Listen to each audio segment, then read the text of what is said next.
अल्लाहुम्मा सल्लि अला सय्यिदिना व मौलाना मुहम्मद व अला आलि सय्यिदिना व मौलाना मुहम्मद व बारिक वसल्लिम। तवाफ़ करने की बहुत ज़्यादा फ़जीलत है।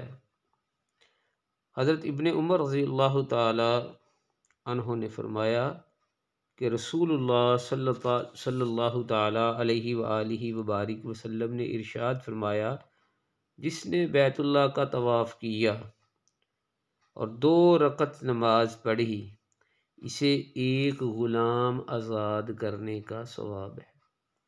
सुबहान अल्लाह।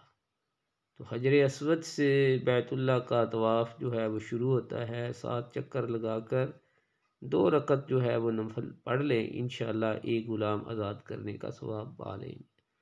अल्लाह ताला हम सब को ज़्यादा से ज़्यादा तवाफ़ करने की, बैतुल्लाह का तवाफ़ करने की तौफ़ीक मरहमत फ़रमाए, सआदत नसीब फ़रमाए। आमीन।